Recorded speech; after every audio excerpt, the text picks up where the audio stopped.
मैं सुधांशु कुमार बाबा साहब भीमराव अंबेडकर बिहार यूनिवर्सिटी मुजफ्फरपुर के तहत संबद्ध कॉलेज, अंगीभूत कॉलेज, मुंशी सिंह कॉलेज मोतिहारी में guest assistant professor department of history में कार्यरत हूँ। आज दिनांक 15 अप्रैल 2020 को मैं ई कंटेंट बना रहा हूँ। जैसा कि यूजीसी के आदेशानुसार और विश्वविद्यालय के आदेशानुसार, जिसका communication vide letter number MHRD 1020 file number 1 April 2020 dated 11 April 2020 का आदेश निर्गत हुआ है। इसी आदेश के अवलोकन करते हुए मैं ये ई कंटेंट वीडियो बना रहा हूँ ताकि छात्र एवं छात्राओं को लाभ हो सके। तो आज का टॉपिक है मेरा 19वीं शताब्दी में यानी भारत में सांस्कृतिक जागरण, धार्मिक तथा सामाजिक सुधार। तो हम देखते हैं कि 19वीं शताब्दी में जो सांस्कृतिक जागरण हुआ, धार्मिक तथा सामाजिक सुधार हुआ, इसमें मुख्य रूप से अगर किसी का नाम लिया जाए तो उसमें राजा राम मोहन राय का नाम अग्रणीय है। राजा राम मोहन राय ने कई ऐसी पुस्तक लिखे जिनके माध्यम से वो समाज में नई चेतना लाने का कार्य किए। इनमें इनका जो पुस्तक है मिरातुल अखबार, संवाद कौमुदी आदि कई ऐसी पुस्तक है जिसके माध्यम से इन्होंने समाज में जन जागरूकता फैलाने का काम किए। तो हम देखते हैं कि राजा राम मोहन राय जो है 15 वर्ष की अवस्था से ही मूर्ति पूजा का विरोध किए और मूर्ति पूजा का विरोध के करते हुए उन्होंने एक ईश्वरवाद पे बल दिया। उनका मत था कि एक ईश्वर हो और एक ईश्वर के सिद्धांत पे उन्होंने कार्य किया और इसीलिए उन्होंने 1828 में ब्रह्म समाज की स्थापना किया। ब्रह्म समाज की स्थापना के साथ ही उन्होंने अपने कई ऐसे अनुयायी बनाए। हालांकि इसी दरमियान 1833 ईस्वी में अकाल निधन इनका हो गया, लेकिन इनके विचारों को प्रचार प्रसार करने का श्रेय देवेंद्रनाथ टैगोर को जाता है, जिन्होंने ब्रह्म समाज को आगे बढ़ाने का काम किए। और इस कार्य में इन्होंने 1839 में तत्वबोधिनी सभा की भी स्थापना की और ब्रह्म समाज का और ज़्यादा अधिक से अधिक प्रचार प्रसार हो। जो उनका मत था, राजा राम मोहन राय का जो मत था, उनके मतों को और अधिक प्रसार करने के लिए इन्होंने केशव चंद्र सेन को भी इस कार्य में उन्होंने जोड़ने का काम किया ताकि ब्रह्म समाज का प्रचार प्रसार अधिक से अधिक हो सके। केशव चंद्र सेन को उन्होंने आचार्य पद पर भी नियुक्त किए, लेकिन 1865 ईस्वी में इनको आचार्य पद से विमुक्त कर दिया गया। फलतः केशव चंद्र सेन ने आचार्य पद से विमुक्त होने के बाद उन्होंने एक अलग ब्रह्म समाज की स्थापना किया जो नवीन आदि ब्रह्म समाज के नाम से पॉपुलर हुए। और जो इनका सिद्धांत था वैदिक कर्मकांड का विरोध करना, कम उम्र की बच्चों का, बालिकाओं का शादी पे निषेध करना, लेकिन इन्होंने क्या कि अपनी कम उम्र की 13 वर्षीय पुत्री का विवाह कूच बिहार के अल्पवयस्क महाराजा के पुत्र से कर दिया, जिसके कारण क्या हुआ कि इनके समाज में फूट हो गया। यानी आदि जो नवीन ब्रह्म समाज था उनमें फूट हो गया और एक नया ब्रह्म समाज की स्थापना हुआ और उसका नाम था साधारण ब्रह्म समाज। साधारण ब्रह्म समाज की स्थापना हो गया। हालांकि ब्रह्म समाज का फूट जो भी हो, लेकिन इन्होंने समाज में एक नई चेतना लाने का कार्य किए, एक नई जन जागृति लाने का कार्य किए और इन्हीं से प्रभावित होके, केशव चंद्र सेन से प्रभावित होके महाराष्ट्र के क्षेत्र में प्रार्थना समाज अस्तित्व में आए, जिसमें मुख्य रूप से महादेव गोविंद रानाडे, NG चंद्रावाकर, ये लोग भी समाज की जो कुरीतियां था उनको दूर करने का प्रयास किए। इसी समय आप देखते हैं महाराष्ट्र के क्षेत्र में साउथ के क्षेत्र में आपको कई ऐसे सामाजिक संगठन बने, जैसे दलित जाति मंडल, समाज सेवा संघ, दक्कन शिक्षा सभा आदि ऐसे कई संगठन बने, जिसके माध्यम से समाज में एक जन जागरूकता लाया गया, समाज में लोगों में शिक्षा का विकास किया गया, ताकि इस आधुनिकता का विकास हो सके, लोग मुख्य धारा में आ सके। इस प्रकार से हम देखते हैं कि प्रार्थना समाज के साथ ही वहाँ पे एक आर्य समाज का भी स्थापना हुआ। जैसे आर्य समाज के संस्थापक स्वामी दयानंद सरस्वती जी ने आर्य समाज की स्थापना 1875 में बॉम्बे में की। कब किए? 1875 में बॉम्बे में किए। हालांकि ये जो स्वामी दयानंद सरस्वती थे, उनका एक ही मत था कि वेदों की ओर लौटो। उनका सिद्धांत था वेदों की ओर लौटो। क्यों? उन्होंने जिस प्रकार से देखा कि आडंबरपूर्ण कार्यक्रम हो रहा है, इससे समाज में अनैतिकता का फैलाव ज्यादा हो रहा है। फलतः इन्होंने जो वैदिक समय था इसलिए उन्होंने वैदिक क्रियाकलापों को, वैदिक गतिविधियों को अपनाने पे बल दिया। यानी वेदों की ओर लौटो, यानी वैदिक जो वेद का जो पाठ है वो करो, वैदिक ग्रंथ का अध्ययन करो, इन पे उन्होंने बल दिया। इनके जो अनुयायी थे, जैसे पंडित महात्मा हंसराज, पंडित गुरुदत्त, लाला लाजपत राय, स्वामी श्रद्धानंद, इनके विशिष्ट कार्यकर्ता थे और ये इनको सहयोग कर रहे थे। जिस प्रकार से आर्य समाज पॉपुलर हो रहा था, जिस प्रकार से इन्होंने ब्रिटिश का विरोध किया, उन्होंने ब्रिटिश का विरोध कहा इस रूप में किया था कि जिस प्रकार बुरा से बुरा देसी राज अच्छा से अच्छे विदेशी राज से अच्छा है, यानी बुरा से बुरा जो भी देसी राज है वो अच्छे से अच्छे विदेशी राज से भी अच्छा है। तो इन उक्तियों से परेशान होके जो ब्रिटिश व्यक्ति थे, जैसे कि वैलेंटाइन सिरोल ने कहा कि आर्य समाज को सत्य ही भारतीय अशांति का जन्मदाता कहा जा सकता है, जन्मदाता है ये, भारतीय अशांति का जन्मदाता कह के पुकारा। इस प्रकार से जो भारतीय अशांति का जन्मदाता के रूप में उद्बोध किया, तो निश्चित रूप से भारतीय इतिहास में एक क्रांतिकारी परिवर्तन देखा जा सकता है। क्योंकि इनके अनुयायी रुकने वाले नहीं थे। इनके अनुयायियों ने जब 1883 में इनके गुरुजी का निधन हुआ, यानी स्वामी दयानंद सरस्वती का निधन हुआ, तो इन्होंने दयानंद एंग्लो वैदिक स्कूल DAV की स्थापना किया। दयानंद एंग्लो वैदिक, एंग्लो यानी अंग्रेजी माध्यम का पढ़ाई, वैदिक में ये जो वैदिक जो हम प्राचीन जो काल है, हमारी जो प्राचीन सभ्यता है, उसकी पढ़ाई हम अंग्रेजी में करेंगे। तो इसीलिए उन्होंने दयानंद एंग्लो वैदिक स्कूल की स्थापना किया। लेकिन एक और स्कूल की स्थापना होता है 1902 में हरिद्वार में, गुरुकुल की स्थापना किए। और इसमें जो है प्राचीन विद्या पद्धति, प्राचीन वैदिक शिक्षा दिया जाता था गुरुकुल में। इस प्रकार से हम देखते हैं कि आर्य समाज निश्चित रूप से भारत में अपनी शिक्षा संस्थान खोलकर लोगों में आधुनिकीकरण तथा प्राचीन जो हमारी सभ्यता संस्कृति है उससे उनको अवगत कराया, जिससे लोगों में चेतना आई। इसी अन्य संस्थान के रूप में हम देखते हैं रामकृष्ण मिशन का भी नाम उल्लेखनीय रूप से देखा जा सकता है। रामकृष्ण मिशन, रामकृष्ण परमहंस का नाम भारतीय इतिहास में युगों युगों तक लिया जाएगा, क्योंकि रामकृष्ण परमहंस शुरू से ही मूर्ति पूजा का समर्थक रहे हैं। इन्होंने इनके विचारों को, रामकृष्ण परमहंस के विचारों को अग्रसर करने का कार्य विवेकानंद को जाता है। विवेकानंद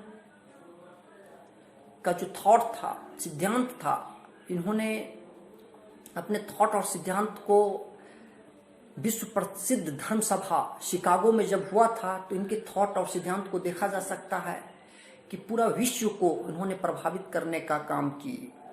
हिंदुत्व को जिस प्रकार से उन्होंने शिकागो में रखा, शिकागो धर्म सम्मेलन में रखा, पूरा विश्व को हिंदुत्व को पहली बार एक सम्मान की दृष्टि से देखने का अवसर मिला। तो यही विवेकानंद ने स्पष्ट शब्दों में कहा। इनका वहां का जो भाषण का तत्व था, भौतिकवाद और अध्यात्मवाद के बीच स्वस्थ संतुलन बनाने की बात कहा था इन्होंने। जब तक भौतिकवाद और अध्यात्मवाद के बीच संतुलन नहीं होगा, तब तक संसार अधूरा है। इन्होंने भारतीय सभ्यता और संस्कृति, समाज, धर्म के बारे में कहा कि हमारा भारत तब विकसित होगा जब हमारा भारत में जो महिलाएं हैं वो शिक्षित हो। अगर महिलाएं शिक्षित होगी तो जो कार्य हमें 50 वर्षों में लगेंगे, अगर हमारी महिलाएं शिक्षित हो जाएगी तो वो कार्य 50 साल कम हो जाएंगे। यानी भारत को विकसित होने में 50 वर्ष कम समय लगेंगे। इसीलिए उन्होंने महिला शिक्षा पे जोर दिया और उन्होंने कहा कि हमारे दलित भाई, शोषित, पीड़ित, उनको मुख्य धारा में लाए बिना इस देश का विकास संभव नहीं है। अगर वो भूखा रह गया तो हिंदुत्व का कोई औचित्य नहीं होता है। हिंदुत्व तभी फलेगा फूलेगा जब हमारा शोषित, पीड़ित, दलित कोई भूखे नहीं रहेंगे, वो मुख्य धारा में आएंगे तो हमारा देश तरक्की करेंगे। इस प्रकार का सिद्धांत रामकृष्ण मिशन के द्वारा स्वामी विवेकानंद ने पूरे हिंदुस्तान में फैलाने का काम किए और लोगों में जन जागरूकता लाने का काम किए। इसी प्रकार से हम देखते हैं कि एक थियोसॉफिकल सोसाइटी का भी स्थापना अमेरिका में HP ब्लॉटवर्स्की और कर्नल अलकाट के सहयोग से किया गया। चूंकि HP ब्लॉटवर्स्की ये जर्मन रूसी रक्त की महिलाएं थीं और इन लोगों का विचार था कि जो भारतीय सभ्यता और संस्कृति है, जो वहाँ का कल्चर है, इसको बचाया जाए और इसीलिए इन्होंने थियोसॉफिकल सोसाइटी की स्थापना किया। और इस थियोसॉफिकल सोसाइटी की स्थापना जब 1875 में हुआ, उसके जस्ट 7 साल बाद यानी 82 में मद्रास के आडियार में एक शाखा खोला गया और इसी समय थियोसॉफिकल सोसाइटी के सदस्य के रूप में यानी उसके संपर्क में I Annie Besant. Annie Besant ने थियोसॉफिकल सोसाइटी के संपर्क में, जब मद्रास में शाखा खोला गया था आडियार में, उसी समय संपर्क में आई। लेकिन 89 में 1889 में उन्होंने थियोसॉफिकल सोसाइटी की मेंबर बन गई, सक्रिय मेंबर। लेकिन जब कर्नल अलकाट का निधन होता है तो इस थियोसॉफिकल सोसाइटी के अध्यक्ष भी बने। एनी बेसेंट की जब भी बात किया जाएगा तो निश्चित रूप से भारतीय इतिहास में इनका योगदान काफी सराहनीय रहा है। एनी बेसेंट ने ही 1898 में बनारस में हिंदू कॉलेज की स्थापना किया। सेंट्रल हिंदू स्कूल कहिए उसको, की स्थापना किया। आप देखते हैं कि यही सेंट्रल हिंदू कॉलेज आने वाले समय में यानी 1916 में मदन मोहन मालवीय के सहयोग से बनारस हिंदू विश्वविद्यालय, जो वर्तमान समय में BHU बनारस हिंदू यूनिवर्सिटी के रूप में विख्यात है, की स्थापना की। तो थियोसॉफिकल सोसाइटी जिस प्रकार से भारतीय इतिहास में एक युगांतकारी परिवर्तन लाया, वो निश्चित रूप से सराहनीय कार्य देखा जा सकता है।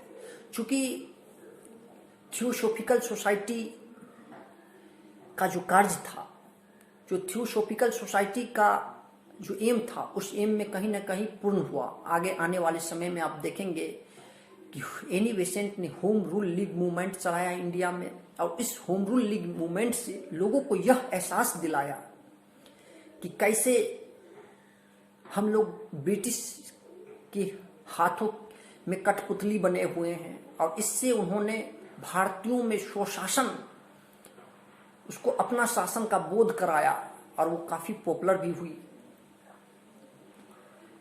आगे हम देखते हैं जिस प्रकार से हिंदू में सुधारवादी मूवमेंट चला, उसी प्रकार का सुधारवादी मूवमेंट मुस्लिम समाज में भी चला। आप देखते हैं कि 1857 की जब क्रांति हुआ तो उस क्रांति का जो नेतृत्वकर्ता के रूप में जो उद्घोषित किया था वो बहादुर शाह जफर को ही उद्घोषित किया था। तो इस ब्रिटिश गवर्नमेंट देखते हैं आपके 1858 की विक्टोरिया की घोषणा के बाद ब्रिटिश सत्ता यानी कंपनी की सत्ता खत्म हो जाता है और यहाँ पे ब्रिटिश सत्ता यानी डायरेक्ट महारानी की सत्ता स्थापित होता है। तो इसके बाद उन्होंने मुस्लिमों को अपनी ओर आकर्षित करने का प्रयास किया। उनका मानना था कि अगर भारत में अधिक दिनों तक राज करना है तो मुस्लिमों को अपने साथ लाना आवश्यक है। इसीलिए चूंकि अब समस्या मुस्लिम नहीं रह गया था, जिस समय ईस्ट इंडिया कंपनी आया था उस समय की समस्याएं था कि मुस्लिम के साथ युद्ध करना, लेकिन अब समस्याएं मुस्लिम नहीं रह गया था, परिस्थितियां बदल चुका था। फलतः 1857 के बाद ब्रिटिश सरकार ने सर सैयद अहमद खां को आगे की और उनके द्वारा मुस्लिम समाज में जो रूढ़िवादिता ग्रस्त था उनको दूर करने का प्रयास किया गया ताकि मुस्लिम समाज की रूढ़िवादिता दूर हो सके, उनमें नई चेतना आ सके। इसके लिए उन्होंने सैयद अहमद खान ने अपने विचार को प्रचार प्रसार करने के लिए एक पत्रिका प्रकाशित किया जो तहजीब उल अखलाक के नाम से विख्यात हुआ। इसी पत्रिका के माध्यम से इन्होंने मुस्लिमों में जो रूढ़िवादिता था इसको दूर करने का प्रयास किया गया। इन्होंने सर सैयद अहमद खान ने मुस्लिमों में आधुनिकीकरण करने के लिए, उनमें चेतना लाने के लिए, उसको समाज की मुख्य धारा से जोड़ने के लिए उन्होंने अलीगढ़ में एक संस्थान की स्थापना किया जिसका नाम है एंग्लो मुस्लिम ओरिएंटल स्कूल। एंग्लो मुस्लिम ओरिएंटल स्कूल की स्थापना किया ताकि ताकि ताकि मुस्लिमों में आधुनिकता आ सके। यही एंग्लो मुस्लिम ओरिएंटल स्कूल जो 1875 में स्थापित किए थे, आने वाले समय में अलीगढ़ विश्वविद्यालय के रूप में विख्यात हुआ। यानी 1920 ईस्वी में ये अलीगढ़ AMU अलीगढ़ मुस्लिम यूनिवर्सिटी बना। इसी प्रकार से उन्होंने मुस्लिमों में सुधार कार्यक्रम किए, मुस्लिमों में आधुनिकता लाने का प्रयास किया। अब हम देखते हैं कि इसी समय मुस्लिम में एक सुधारवादी मूवमेंट चला, देवबंद शाखा। ये देवबंद उत्तर प्रदेश के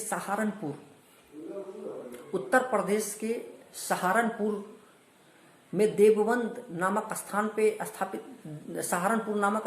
स्थापित किए थे।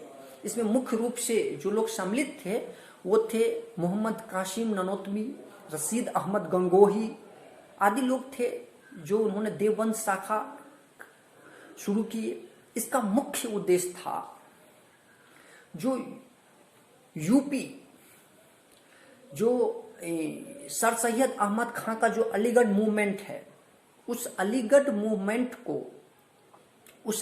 मूवमेंट को कमजोर करना, उनके विचारों का विरोध करना और कांग्रेस के साथ निकटता स्थापित करना।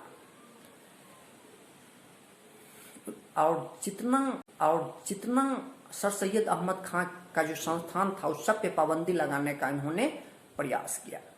इस प्रकार से आप देखते हैं कि उसी समय एक वहाबी मूवमेंट चला था जिसके जो मुस्लिम समाज को इस्लाम के प्रति कट्टरता लाने का प्रयास किया। उसमें वलीउल्लाह इसके प्रमुख नेता थे और भारत में सैयद अहमद बरेलवी इसमें काफी सक्रियता दिखाएं।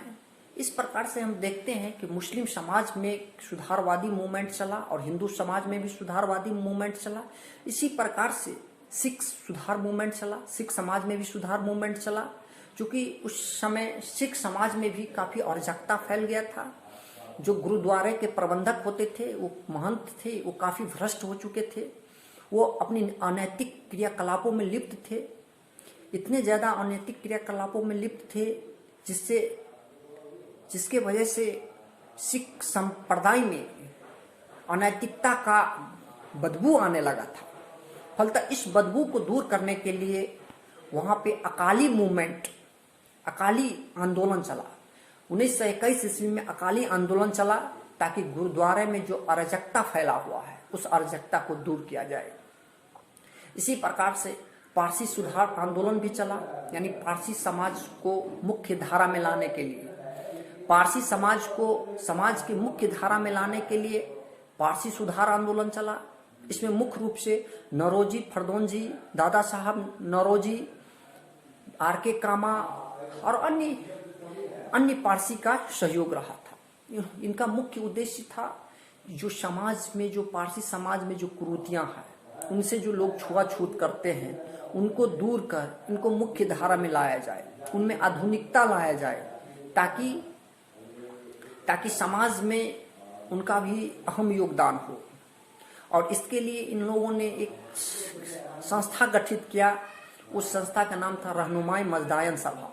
रहनुमाई मजदायन सभा के द्वारा ही इन्होंने समाज में एक नई चेतना लाने का काम किया। दूसरी ओर हम देखते हैं कि उस समय जो भारतीय समाज में जो हमारा धर्म था, समाज था, संस्कृति था, में कई ऐसी समस्याएं थी। उस समस्याओं को भी ये समाज सुधारक ने दूर करने का प्रयास किए। जैसे हम देख सकते हैं कि उस समय विधवा को विवाह पे अनुमति नहीं था। फलतः कलकत्ता के संस्कृत कॉलेज के आचार्य ईश्वर चंद्र विद्यासागर के सहयोग से इस पर काफी पुरजोर प्रयास किए। इन्होंने बहुत सारे लोगों से साक्ष्य जुटाए, सरकार को इससे अवगत करवाया और अवगत करवाने के बाद सरकार को भी लगा, ब्रिटिश सरकार को लगा कि कहीं ना कहीं ये प्रथा काफी अमानवीय प्रथा है और इस प्रथा को अंत किया जाए। फलतः 1856 के अधिनियम 15 के द्वारा विधवा विवाह को वैध मान लिया गया और विधवा जो समाज में पहले अपने आप को अलग थलग महसूस कर रही थी, वो समाज में अब एक मुख्य धारा में आ गई, उनको सम्मान दिया गया। ठीक उसी प्रकार से महिला शिक्षा भी काफी कमजोर था, महिला के शिक्षा की भी आवश्यकता थी। फलतः इस दिशा में डी.के. कर्वे और मद्रास में वीरेशलिंगम पुंटलू ने विशेष रूप से प्रयत्न किए। डी.के. कर्वे ने एक ब्राह्मण विधवा से विवाह करके यह साबित किया कि महिला को सम्मान देना अति आवश्यक है। ठीक उसी प्रकार से 1906 में महिला विश्वविद्यालय की स्थापना उन्होंने की। इस प्रकार से जब महिला विश्वविद्यालय की स्थापना हुआ, वो निश्चित रूप से भारतीय इतिहास में यह पहला विश्वविद्यालय था जो महिला विश्वविद्यालय के रूप में था। आने वाले समय में आप देखते हैं कई और ऐसी कुरीतियां था। जैसे आप देखते हैं कि महिलाओं की शादी कम उम्र में कर दिया जाता था। फलतः बी.एम. मालावारी के प्रयत्न से 1891 में एज ऑफ कंसेंट एक्ट लाया। इस एक्ट के तहत 12 वर्ष से कम उम्र की बालिका की शादी पर पाबंदी लगा दिया गया और इसको और विस्तार शारदा एक्ट 1930 में जो इम्प्लीमेंट हुआ वहां पे देखा जा सकता है, जहां पे बालिका की शादी 14 वर्ष और बालक युवक का शादी 18 वर्ष यानी मिनिमम एज किया गया। इससे कम उम्र पे शादी करने पे कानूनन अपराध घोषित किया गया। इस प्रकार से महिलाओं की दिशा में जो प्रयास किए वो निश्चित रूप से सराहनीय कार्य देखा जा सकता है। भारत में दास प्रथा था, उस दास प्रथा का भी अंत किया गया।